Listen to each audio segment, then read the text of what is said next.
الملك تؤتي الملك من تشاء وتنزع الملك ممن تشاء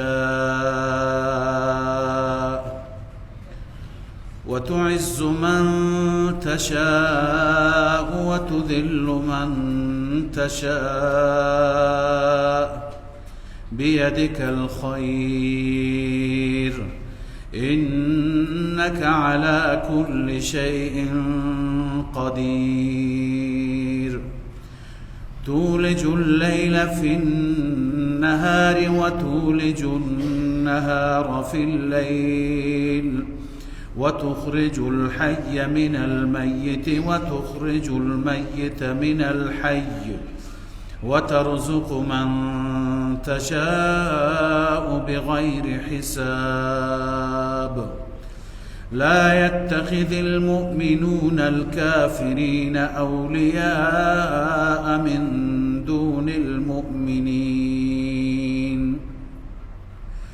ومن يفعل ذلك فليس من الله في شيء إلا أن تتقوا منهم تقاه ويحذركم الله نفسه وإلى الله المصير قل إن تخفوا ما في صدوركم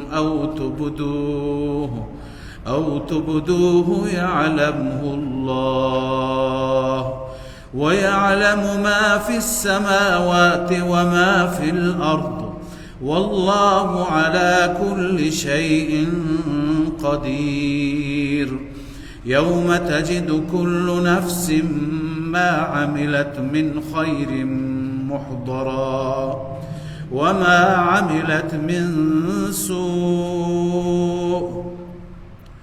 تود لو أن بينها وبينه أمدا بعيدا ويحذركم الله نفسه والله رؤوف بالعباد قل إن كنتم تحبون الله فاتبعوني يحببكم الله ويغفر لكم ذنوبكم والله غفور رحيم قل أطيعوا الله والرسول فإن تولوا فإن الله لا يحب الكافرين صدق الله العظيم درود شريف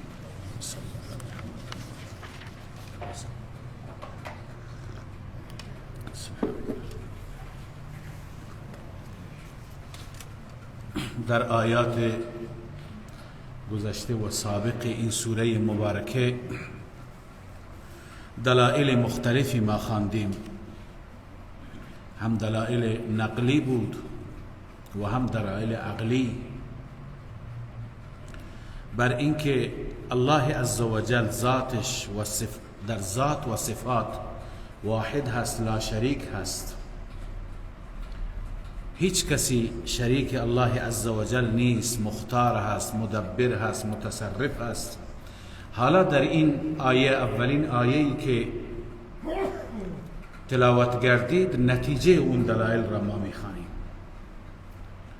نتیجه اون دلایل به اعتبار اون نتیجه الله عزوجل به ما دستور میده که شما اینطور بگید قل بگو یعنی شما تلفظ کنید شما بگویید شما بخوانید شما الله عزوجل را با این صفات صدا بزنید وقتی که کسی در ذات و صفات همراه او نیست شریک او نیست پس شما بگویید اللهم مالک الملک تؤتی الملک من تشاء این آیه این هر دو آیه یکی از اون آیاتی هست که توحید الله را و یگانگی الله را در صفات به روشنی بیان کرده به همین دلیل خواندن این آیه فضیلت بسیار زیادی دارد توحید محض است در این آیه صفات والای رب العالمین هست.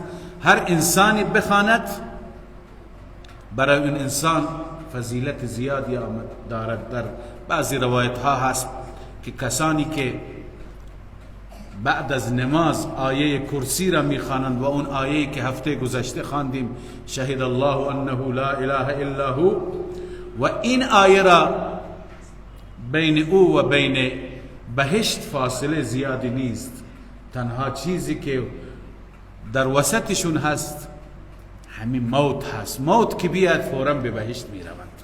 والله عزوجل همه حاجات اونها را برآورده میکنند. کسی که حاجتمند هست، نیازمند هست، مشکل دار هست، او باید این نوع صفات را بخواند که در این صفات اشاره شده که از این مشکل کشا بخواهید.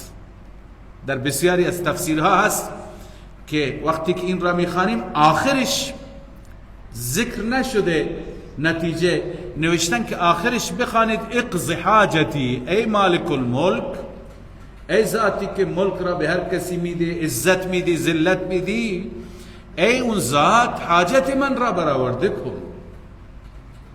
لذا این آیه برای خواندن حاجت، برای حل مشکل،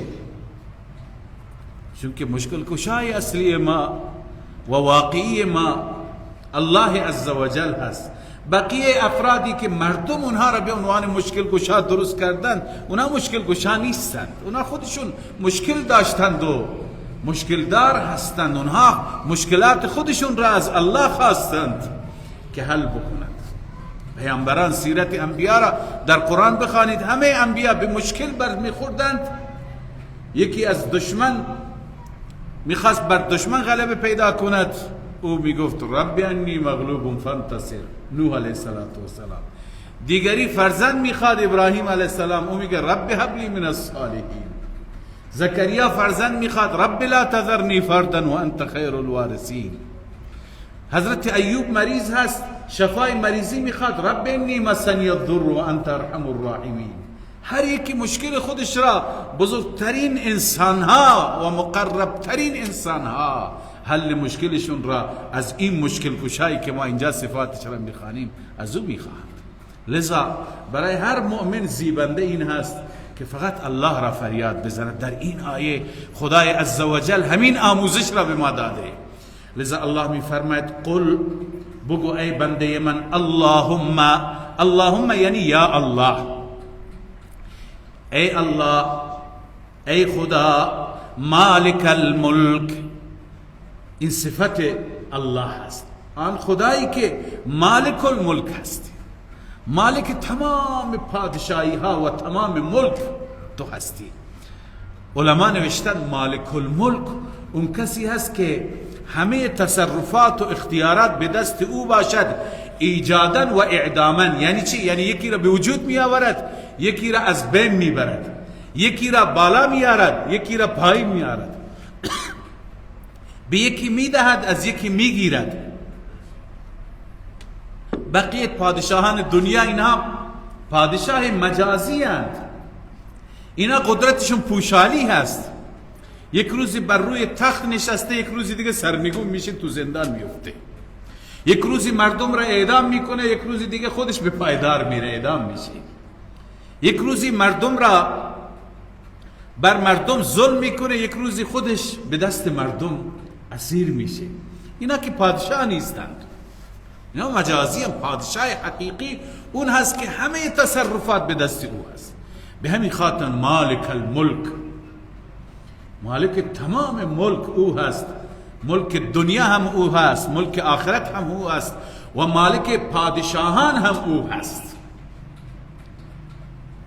این نوع پادشاه را میگن شاهنشاه، یعنی اون کسی که مالک تمام پادشاهان دیگه هست، شاه تمام شاهان دیگه هست. همه شاهان دیگر با اشاره او یا بالا میرند یا پایین میاند.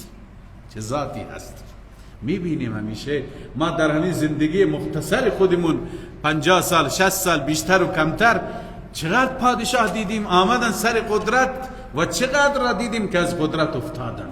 چقدر را دیدیم که به عزت نشستند، چقدر را دیدیم که ذلیل شدند. این الله است. لذا مالک الملک معنیش این هست. و بعد در ادامه توضیح مالک الملک. مالک الملک یعنی چه؟ تؤتی الملک من تشاء، میدهی ملک و پادشاهی را به هر کسی که بخواهی. و تنزع الملک ممن تشاء، و میگیری ملک و پادشاهی را از هر کسی که بخواهی. و تعز من تشاء، عزت میدی هر کسی را که بخواهی. و تذل من تشاء، ذلت میدی هر کسی را که بخواهی. هر کسی را عزت میدی، هر کسی را ذلت میدی. به هر کسی که تو بخواهی عزت و ذلت میدی. واقعا عزت و ذلت به دست الله است. ولی ما انسان ها بسیار جای تأسف هست، بعضی از ما انسان ها عزت و ذلت را از بندگان میخواهیم، نفع و ضرر را از بندگان خدا میخواهیم. بندگانی که خودشون عاجزند، بندگانی که خودشون ناتوانند، بندگانی که خودشون از این دنیا رفتند، زیر خاکند. اگر بندگان محبوبی هستند پیش خدا عزت دارند، اونها در بهشت خدا، در راه و ریحان، در رحمت خدا قرار دارند. ولی برای همون عزت هم محتاج خدا بودند و هستند. لذا از بندگان خواستن واقعا کمال ناانصافی هست، بی انصافی هست، ظلم هست که انسان در حق خدا ظلم میکنه. عزت را خدا میده، ذلت را خدا میده. بیدک الخیر، تمام خیر به دست تو هست، خیر و شر به دست الله عزوجل است. چرا ما خیر را از دیگران بخواهیم؟ این آیه در واقع تعلیم میده به بندگان که همه چیز به دست الله است. انک علی کل شیء قدیر، بدون شک بار اله تو بر هر چیزی قادر هستی، بر هر چیزی توانمند قادر تو هستی. و در ادامه صفات الله عزوجل، تولج اللیل فی النهار، داخل میکنی شب را در روز. و تولج النهار فی اللیل، و داخل میکنی روز را در شب. شب را در روز داخل میکنی و روز را در شب. یعنی چه؟ دو تا تفسیر اهل تفسیر نوشتن، علما نوشتن. یک تفسیرش اینه که تمام دنیا را میبینیم روز هست، روشن هست، آفتاب هست، خورشید هست، اما میبینیم کم کم شب را خدا داخل میکنه. شب اون چادر سیاه خودش را و سایه خودش را میندازه، کم کم این شب میاد داخل روز میشه، روز را از بین میبره. ساعتی دیگه، لحظه دیگه میبینی همین نیم ساعت پیش همه جا روشن بود، الان بری بیرون همه جا تاریکه. شب سایه خودش را انداخته. این داخل شدن شب بر روز. و بعد همه جا شب میشه. همه جا که شب میشه، بعد اون رب مصلحت محکیم است، او مصلحت میبینه تا که شب بشه. هر وقتی که اون مدتش تمام شد، بعد روز را داخل شب میکند. یعنی تمام جا تار تار است، سیاه سیاه است. از یک جا سپیده شروع میشه، از افق سپیده شروع میشه، کم کم کم کم تمام جا دوباره چی میشه؟ روشن میشه، روز میشه. این هست که شب را در روز داخل کرد و روز را بعد در شب داخل کرد. یک تفسیرش اینه. یک تفسیر دیگه اینه که گفتند شب را در روز داخل میکنی، یعنی از ساعات شب و روز به یک دیگه میده. مثلا وقتی که گرما هست مثل الان، ساعات شب را به روز داده. روزها طولانی، روز 14 ساعته، مثلا شب 10 ساعته، روز 16 ساعته، شب 8 ساعته. و بعض وقتی که زمستان میشه برعکس، شبها طولانی، روز کوتاه هست، تا بلند میشی کار میکنی دوباره غروب شد. این از ساعت شب در روز داخل میکنه، از ساعت روز. بعضی گفتن تفسیرش اینه. بالاخره هر دو کار به دست الله هست. الله هست که این کار را میکنه. تولج اللیل فی النهار، داخل میکنی شب را در روز، و تولج النهار فی اللیل، و داخل میکنی روز را در شب، و تخرج الحی من المیت، و بیرون میکنی زنده را از مرده، و تخرج المیت من الحی، و بیرون میکنی میت را از زنده. زنده را از مرده چطور؟ این هم تفسیرهای مختلف و زیادی ذکر کردم، من یکی دو تا میگم. بعضی از مفسرین میگویند که زنده را از مرده مثل این که ابراهیم را از آذر، مؤمن زنده هست، کافر مرده هست. در چندین جای قرآن کریم خداوند کافر را به مرده تشبیه میده و مؤمن را به زنده تشبیه میده. افمن کان میتا فاحییناه، کسی که مرده بود ما او را حیات دادیم. یعنی چی؟ یعنی وجعلنا له نورا یمشی به فی الناس، به اون نور دادیم، نور ایمان. پس معلوم میشه که نور ایمان انسان را زنده میکند. ایمان که نباشد اون انسان مرده هست. پس زنده را یعنی زنده مثل ابراهیم خلیل را، فرزند مؤمن را از پدر کافر، از آذر بت پرست و بت تراش درست می کند. و برعکس و تخرج المیت من الحی، میت را یعنی مرده را از زنده بیرون میکنی. زنده نوح علیه السلام از پیغمبر خدا، مؤمن خدا، از او کنعان کافر، فرزند کافر.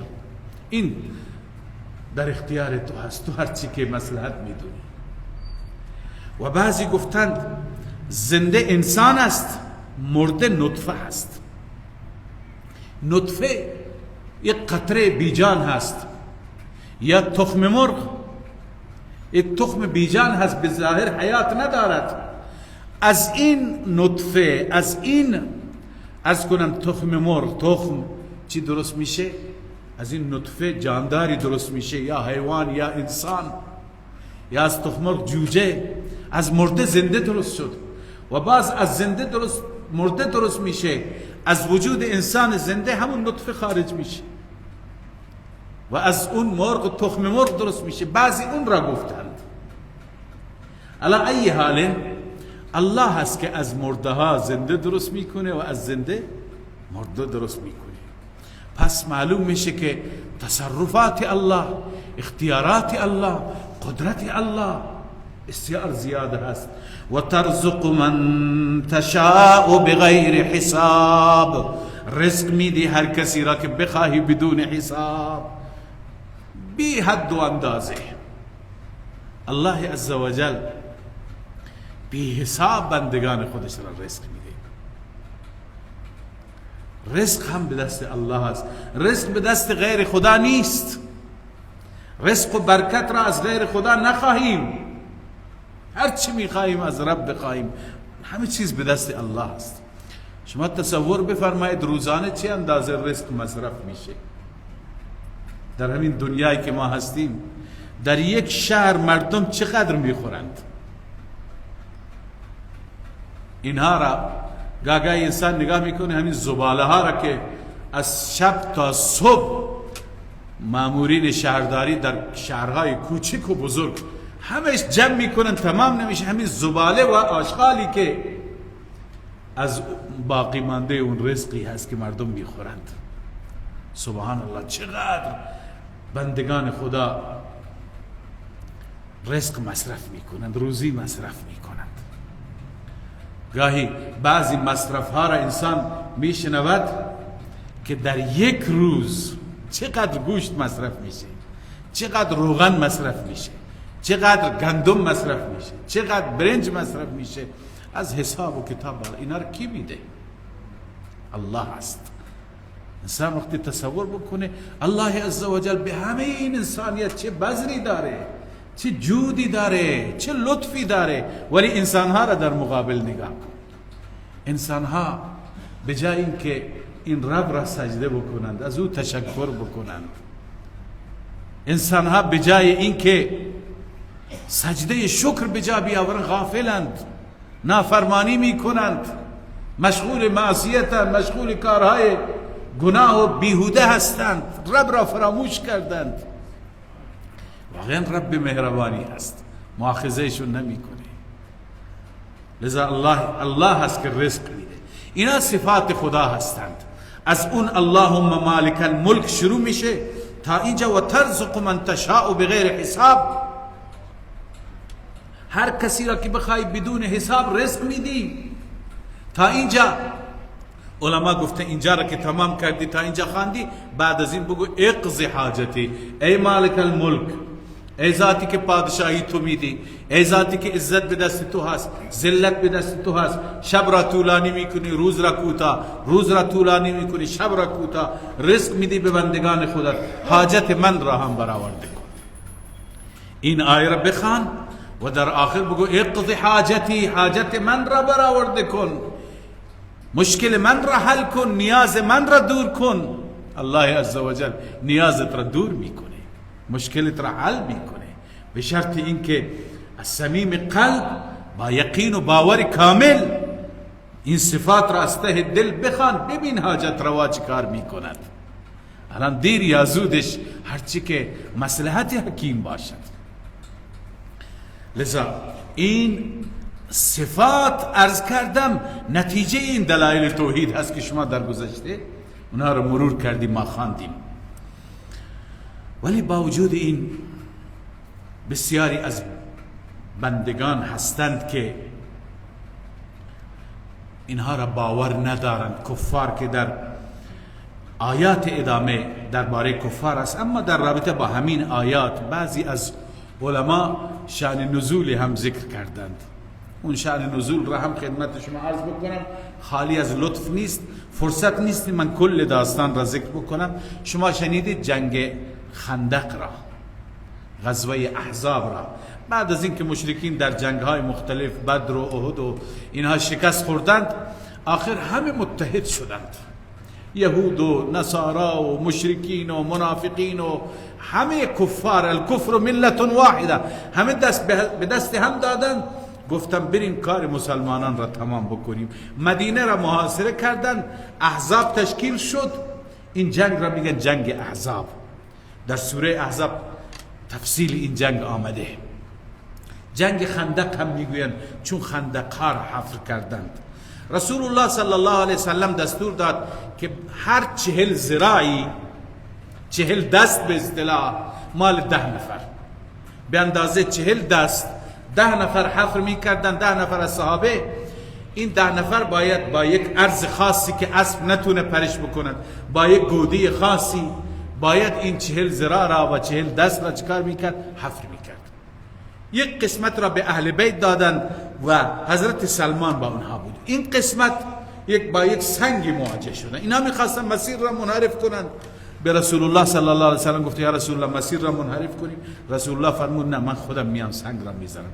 آن حضرت صلی الله علیه و سلم رفت، همون ابزاری که میزد، الان کلنگی بود، پوکی بود، هر چی بود، آن حضرت برداشت و سنگ را زد. معروف هست 3 تا جرقه بلند شد.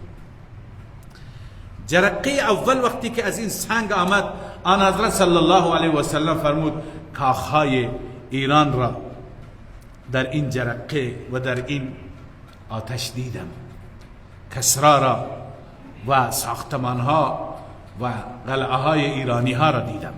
دومی را که زد فرمود که ساختمانهای سرخ روم را، که یک ابرقدرت اون زمان ایران بود، یکی روم بود، اونها را دیدم که در این جرقه دوم است. جرقه سوم که آمد، بعد از اون سنگ پودر شد، فرمود که من کاخها و ساختمانهای مجلل صنعای یمن را دیدم. و بعدا فرمود که جبرائیل امین به من گفت، به من وحی آمد که همه اینها زیر پای امت تو قرار میگیره، امت تو اینها را تصرف میکند. وقتی که این را گفت منافقین مسخره کردن، چون اون شرایط سختی بود، حتی برای خوردن چیزی نبود. معروف است که سنگ به شکم بسته بودند و صحابه حتی برای نیاز، برای دستشویی که میرفتند، با ترس و وحشت میرفتند که دشمن تیر میزد و دشمن حمله نکند. لذا منافقین خندیدند که برای ما یک وضعیتی فراهم آمده که ما برای دستشویی و قضای حاجت نمیتونیم بریم و ایشون در خواب خودش چه چیزهایی میبینه، کاخ قیصر و کسرا را میبینه که اونها را تصرف میکنه. گفت اونها پیشکش، ما از همینجا نجات پیدا بکنیم. وقتی که این مسخره را کردن، الله عزوجل این آیه را نازل فرمود: اللهم مالک الملک. ذات الله پادشاه تمام ملک و پادشاهان هست. او به کسی ملک میده، از کسی میگیرد، به کسی عزت میده، به کسی ذلت میده. این آیه اونجا نازل شد و اون وقت منافقین مسخره کردند. امروز دنیا میدوند، تاریخ شاهده، گذشته شاهده، همه این بلاد به دست مسلمانان افتاد. زیاد طول نکشید. بعد از رسول اکرم صلی الله علیه و سلم همون ابتدا به دست امیر المؤمنین ابوبکر صدیق، عمر فاروق، عثمان ذوالنورین، به دست همین سه تا خلیفه به حق رسول الله صلی الله علیه و سلم اینا فتح شد. یمن فتح شد در زمان ابوبکر صدیق، در زمان عمر فاروق ایران و روم و ادامهش در زمان عثمان ذوالنورین. در همون زمان اینها همه این کاخها متلاشی شدند، همه اینها سرنگون شدند، کیسرها و قصرها برای همیشه تمام شد، خاتمه یافت. لذا واقعا همون عربهای پا برهنه، همونهایی که منافقین یهود مسخرهشون میکردند، اینجا در این آیه ما مصداق این آیه را میبینیم که الله چطور عزتشون داد، الله چطور ملک را از پادشاهان چندین هزار ساله گرفت و به دست اونها داد. لذا انسان اگر میخواهد که قدرت الله را ببیند، همین تاریخ خودمون، تاریخ اسلام را مطالعه بکند. الله هست که هر چیز را میدهد، هر چیز را میگیرد. اما کفار که این را باور ندارند، کفار که دشمن خدا هستند، کفار که منکر خدا هستند یا با خدا شریک میگیرند، به ما مؤمنین دستور داده در ادامه خداوند که شما با کفار دوستی نکنید، با کفار محبت نکنید، موالات داشته نباشید. موالات یعنی محبت دوستی، محبت دلی، قلبی. الله می فرماید: لا يتخذ المؤمنون الكافرین اولیاء من دون المؤمنین. نگیرند مؤمنان کافران را دوست خودشون بغیر از مؤمنان. یعنی کافر را به عنوان دوست نگیر، انتخاب نکن. هر کسی این کار را کرد، الله عزوجل می فرماید: و من یفعل ذلك، هر کسی این کار را کرد، فلیس من الله فی شیء، نیست از خدای عزوجل در جایگاه. یعنی چی؟ فلیس من الله، مفسرین گفتن فلیس من حزب الله، من اولیاء الله. اون از حزب خدا نیست، از گروه خدا نیست، از دوستان خدا نیست. کسی که با دشمن خدا دوستی می کند، کافری که در قلب او کفر است، کافری که در قلب او شرک است، اون بت را یا انسان را، غیر خدا را با خدا شریک گرفته، با او دوستی کردن، او دشمن خدا است، با دشمن خدا دوستی کردن. این پس دوست خدا نیست که این کار را کرده. البته الا ان تتقوا منهم تقا، مگر اینکه بترسید از اونها ترسیدنی. وقتی ترسید از روی ترس اگر دوستی کردی، اون چیزی دیگه هست، به ظاهر دیگه، اونجا قلبی نیست. عرض به خدمت شما که علما اینجا گفتند منظور از دوستی چه دوستی هست. سه نوع رابطه داریم با کفار، میتونه باشه سه نوع رابطه. یکی موالات، همین که اولیاء اینجا فرموده. موالات یعنی محبت قلبی، دوستی قلبی. موالات با هیچ کافری درست نیست، چه کافری حربی باشه که در حال جنگ با ما، چه کافر ذمی باشه همسایه ماست و ما به او پناه دادیم. در دل نباید محبت چنین فردی باشد. چرا؟ چون اون نسبت به خدای عزوجل کافر، منکر، مشرکه. اون مبغوث الله است، خدا بر او غضب داره. پس چنین دوستی به هیچ وجه درست نیست برای مؤمنان که قلبا دوست داشته باشند. دومی هست مواسات. مواسات یعنی همدردی. همدردی کردن با کفاری که دچار مشکل هستند اشکال نداره، به شرط اینکه در حال جنگ با ما نیست، حربی نباشه. مثلا کفاری که همسایه ما هستند، رسول الله صلی الله علیه وسلم با کفار مواسات میکرد. یهودی مریض شد رفت به عیادتشون، اگر چیزی نداشتن گاهی آن حضرت بهشون میداد. لذا اگر ولو اینکه همسایه ما کافر باشه اما گرسنه هست باش همدردی بکن، مریض هست براش دوا بگیری، مشکل داره به مشکلش رسیدگی، نیازی به پول داره پول بهش بدی، این اشکال نداره. این اشکال نداره. این محبت قلبی نیست، اون همدردی هست. چه بسا در همین مواسات و همدردی خیر هست قلبش به سوی اسلام و به سوی این دینی که شما دارید و این دین این ترحم را در شما ایجاد کرده به سوی متمایل میشه که این نگاه نمیکنه من کافرم، با من همدردی میکنه، من گرسنه‌ام به من غذا میده.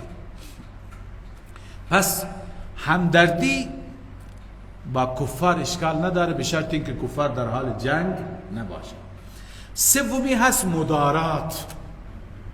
مدارات یعنی با اونها کنار آمدن، با اونها طی کردن، یا مدارات اینه که انسان ظاهرا خوشخلق باشه با اونها. اینجا اشاره در آیه هم به طرف مدارات اشاره شده، الا ان تتقوا منهم تقا. مثلا یکی از صورتهای مدارات اینه که از کفر میترسیم، غلبه مال اونهاست، حکومت مال اونهاست، بالاخره با اونها مدارات میکنیم، طوری نشان نمیدیم که ما دشمنی باشیم. خب اینجا این درسته، این را در اصطلاح مدارات میگوین، نه چیزی دیگه. و معاملات هم از همین قبیل هستند. معاملات هم با کفار اشکال نداره. صحابه معاملات میکردن اون زمان، شام، یمن مسلمان نشده بودند، همه برای تجارت اونجا میرفتند. لذا اونجایی که منافع ما باشد، چه منافع جانی ما باشد چه منافع مالی که مثل معاملات باشد، اینها اشکال ندارد. اون چیزی که اشکال دارد محبت قلبی است. بسیار جای تأسف است که مسلمانان، خیلی از مسلمانان با کفار داد و ستد دارند، معامله میکنند و چه بسا این معاملات باعث رفت و آمد و باعث دوستی میشه، آخر محبت قلبی پیدا میشه. این محبت قلبی برای دین ما ضرر داره، برای نسل و فرزندان آینده ما ضرر داره، چون گاهی رفت و آمد میشه، رسومات اونها را ما مسلمانان کم کم میاریم تو زندگی خودمون، لباس اونها را میاریم، فرهنگ اونها را میاریم. بعضی ها هستن بچه های خودشون را نام گذاری میکنن نام کفار، این نام میگه اروپایی هست، این نام هندی هست، این نام چینی هست، اسم فرزند خودش را گذاشته از بس که با اونها دوستی داره. پوشش دختران ما، پوشش زنان ما کم کم همون پوشش هست. آخر میبینیم تبدیل میشه خیلی رسومات. عروسی ها مثل اونها هست، در عروسی مثل اونها مشروب هست و گناه هست و معصیت هست و رقص و پایکوبی و اختلاط مرد و زن. همینه که کم کم این تمام نتیجه موالات و دوستی با کفار است.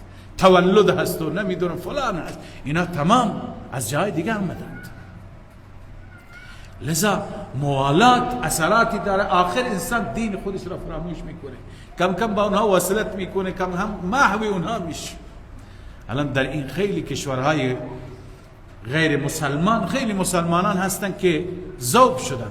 شما اگر برید شاید نشناسید، نه نمازی بلد هست، نه دینی بلد هست، نه فقط اگر اسم خودش یا اسم پدرش را بگه شما میشناسی مسلمانه.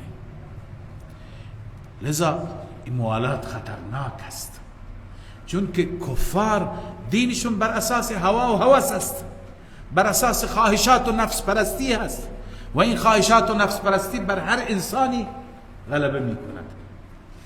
این دوستی پیامدهای بسیار زیادی دارد که بعضی را اینجا اشاره کردم. الله عزوجل میفرماید هر کسی این کار را بکند اون در پیش الله، در محضر الله هیچ جایگاهی ندارد.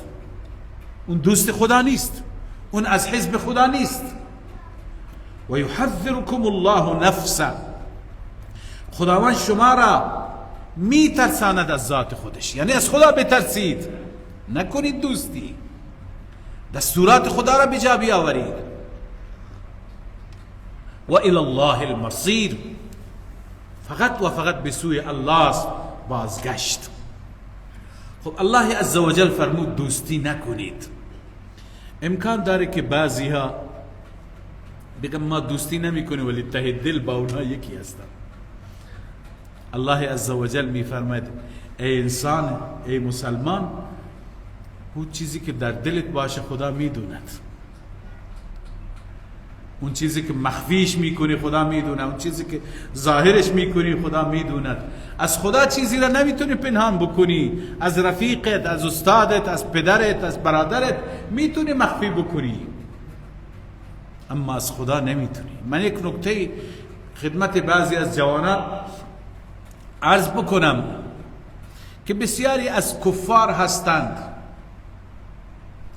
به شکل بازیگر، به شکل نمیدونم ورزشکار، فوتبالیست، بازی کننده در فیلم، بسیاری با اینها چنان محبتی دارن که برای اونها گریه میکنند، عکسشون را تو خونهشون زدند، نمیدونم لباس مثل اونها میپوشند، مدل مثل اونها. اینا خیلی خطرناک است. همین قدر فکر بکنیم که اینها دشمنان خدا هستند، اینها کسانی هستند که خدا را قبول ندارند، خدا را باور ندارد.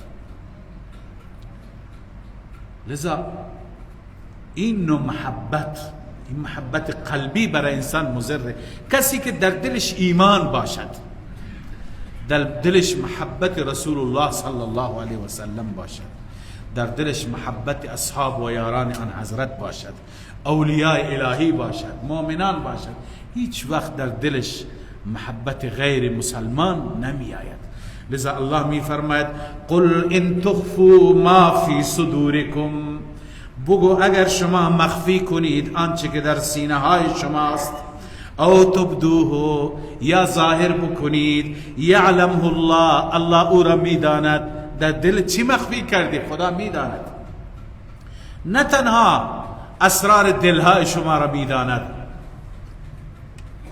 بلکه و یعلم ما فی السماوات و ما فی الارض، میداند آنچه که در آسمان هاست و آنچه که در زمین است.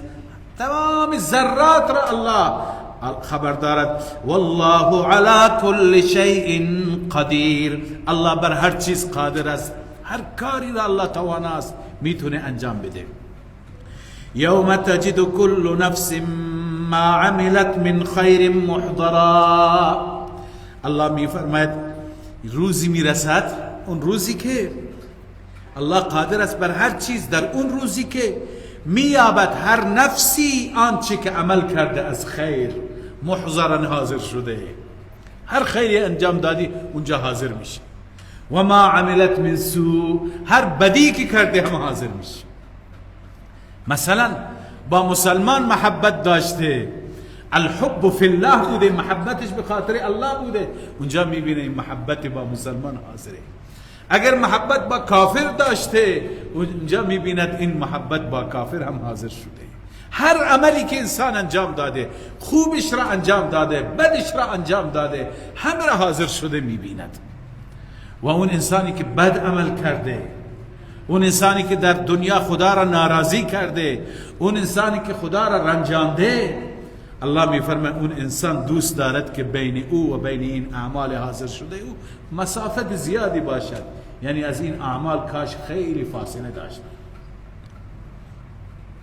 تود لو ان بینها و بینه امدا بعیدا، دوست داره کاش بین اون نفس و بین اون عمل بد مسافت دور بود، کاش که این عمل را من انجام نمیدادم، کاش بین من و بین این عمل هزاران فرسنگ بود، نمیتونستم انجام بدم. لذا الله میفرماید اون روز را در نظر داشته باشید. از اون روز بترسید. و یحذرکم الله نفسه، الله شما را بیم میدهد، شما را میترساند از ذات خودش. اینم مهربانی خداست، بار بار ما را میترساند که ما بترسیم، ما خلاف نکنیم، ما بترسیم، ما الله را ناراضی نکنیم. بار بار میگه و یحذرکم الله نفسه، الله شما را از نفس خودش، از ذات خودش میترساند. والله رؤوف بالعباد، این که شما را خدا میترساند چون خداوند نسبت به بندگان خودش مهربان است.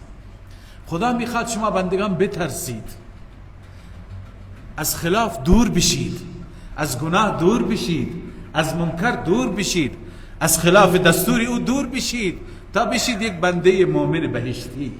پس واقعا نسبت به بندگان خودش مهربان است. در ادامه الله عزوجل راه را نشان میده، اینکه میخواهید راه نجات را بیابید، راه درست را پیدا بکنید، راه محبت خدا را، که هم محبت خدا و هم محبوبیت خدا، هم میخواهید خدا را دوست داشته باشید و هم خدا شما را دوست داشته باشد.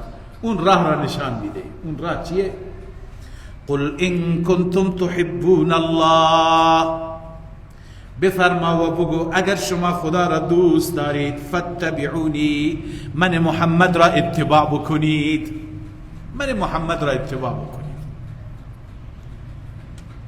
واقعا اگر ما خدا را دوست داریم باید متبع محمد صلی الله علیه و سلم باشیم، پیرو رسول الله باشیم. اگر پیروی کردیم رسول الله را، یحببکم الله، خداوند چند اجر بیان کرده. یک، خدا شما را دوست می‌دارد، یعنی شما میشید محبوب خدا، یک بنده دوست داشتنی الله میشید. دوم، و یغفر لکم ذنوبکم، همه گناهان شما را خدا میبخشد، گناهان شما را خدا میبخشد. بس ببین عزیزان که نجات ما، فوز و فلاح ما، موفقیت ما در اتباع و اطاعت رسول الله صلی الله علیه وسلم است. احکام خدا و اتباع سنت رسول الله صلی الله علیه وسلم، این دو اصل هستند که رسول اکرم صلی الله علیه وسلم فرمود من در میان شما دو تا اصل میگذارم تا زمانی که شما به این دو اصل متمسک بشید و اینها را محکم بگیرید شما گمراه نمیشید. فرمود کتاب الله و سنتی، کتاب خدا و سنت من محمد صلی الله علیه وسلم. لذا سنت پیامبر دومین اصل موفقیت ماست. بدون سنت، بدون اتباع رسول الله، به تنهایی انسان هیچ وقت موفق نمیشه. خیلی ها هستند در زمان ما از کسانی که خودشون را تحصیل کرده میدونند، عالم و دانشمند میدونند و خودشون را در دین کامل میدونند، میگویند فقط کتاب خدا و بس، حدیث را قبول ندارند. حدیث را وقتی که قبول نداری چطور میخوای از محمد صلی الله علیه و سلم اتباع بکنی؟ خدا میفرماید اگر خدا را دوست داری اعلام بکن که من محمد را اتباع بکن. ما خدا را دوست داریم، لذا نگاه میکنیم در زندگی خودمون خدا چه دستوری داده، اون دستور خدا را طبق روش رسول الله انجام میدیم. الان یهود دستور خدا را طبق روش موسی انجام میدادند، مسیحیان دستور خدا را طبق روش عیسی انجام میدن. ما مسلمانان دستور خدا را طبق روش رسول الله صلی الله علیه و سلم انجام میدیم. خدا فرموده اقیموا الصلاة، نماز بخوانید. خب نگفته چند رکعت نماز بخوانید، چه وقت نماز بخوانید، تو قرآن اینها نیست. رسول الله صلی الله علیه و سلم فرمود صلوا کما رأیتمونی اصلی، شما نماز بخونید همونطوری که منم میبینید. خب ببینیم رسول الله چطور نماز خونده. اون زمان صحابه دیدن، بعدم برای ما نقل کرده، امروز در احادیث ما میخوانیم. خدا فرمود اتم الحج، حج بکنید و حج را تکمیل بکنید.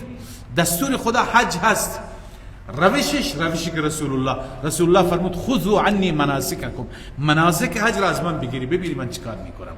حالا در حدیث هست که رسول الله کجا وقوف میکرد، کجا عرض میکنم که طواف میکرد، کجا شوط میکرد، کجا سعی میکرد، کجا سنگ میزد، اینا همه هستند. لذا چطور ممکنه که ما بر دین خدا عمل کنیم بدون رسول الله، بدون سنت رسول الله؟ دین کامل نمیشه.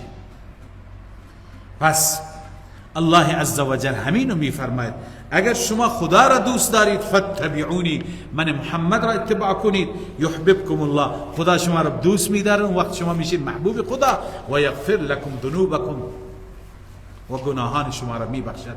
والله غفور رحیم، و خداوند بخشاینده و مهربان است. خداوند زود میبخشد به شرط اینکه شما اتباع بکنید. و بعد فرمود این اصل کلی، قل اطیعوا الله والرسول، بگو الله را اطاعت کنید و رسول را اطاعت کنید. این دو اصل، اطاعت خدا، اطاعت رسول الله. اما اگر انکار کردید از اطاعت خدا و از اطاعت رسول الله، پشت دادید، قبول نکردید، اون وقت الله می فرماید فَإِن تَوَلَّوْا فَإِنَّ اللَّهَ لَا يُحِبُّ الْكَافِرِينَ، اگر اعراض کردند، اگر پشت دادند، همانا خداوند چنین کافرین را که پشت میده به خدا، پشت میده به رسول خدا، دوست ندارد. لذا الله عزوجل از همه بندگان خودش انتظار دارد که در زندگی مختصر و چند روزه دنیا اطاعت کننده الله باشد و متبع رسول الله صلی الله علیه و سلم باشد. خداوند به ما توفیق بده که هم در زندگی خودمون احکام خدا را و هم سنت های رسول الله صلی الله علیه و سلم را احیا و زنده بکنیم. صدق الله مولانا العظیم. برای زندانی تقاضای دعا شده، الله تعالی مشکل را حل بفرماید، آزادی نصیب کن. الحمد لله رب العالمین والصلاة والسلام على سيدنا وحبيبنا ومولانا محمد وعلى آله وصحبه أجمعين. ربنا اغفر لنا ذنوبنا وإسرافنا في أمرنا وثبت أقدامنا وانصرنا على القوم الكافرين. يا رب ای مالک الملک، ای ذاتی که ملک را به هر کسی که بخواهی میدی و از هر کسی که بخواهی میگیری، و ای ذاتی که عزت و ذلت به دست تو هست، هر کسی را بخواهی عزت میدی، هر کسی را بخواهی ذلت میدی. حاجات همه ما را برآورده بفرما، مشکلات همه ما و مسلمانان را حل بفرما. ای مشکل گشا، ای حاجت روا، مشکلات را حل بفرما. مشکل این عزیزی که نوشته زندانی دارد حل بفرما. پروردگارا یا رب ما را، همه ما را توفیق اتباع احکام خودت و اتباع سنت های رسول الله عنایت بفرما و ما را مورد مغفرت قرار بده. اله العالمین ما را ببخش، ما را مورد آمرزش خودت قرار بده و تا روزی که زنده هستیم توفیق اتباع احکامت، اتباع سنت رسولت، توفیق طاعت و بندگی نصیب بفرما. ما را از بندگان مقبول خودت قرار بده، ما را مردود نفرما. پروردگار اله العالمین در تمام شؤون زندگی ما را موفق و مؤید بدار، ما را دستگیری بفرما، دست ما را بگیر و حاجات ما را برآورده بفرما. مشکلات ما را ای مشکل گشا حل بفرما. خاتمه ما را با ایمان بگردان و آخرت ما را آباد. ربنا تقبل منا انك انت السميع العليم وتب علينا انك انت التواب الرحيم. آمين برحمتك يا رب.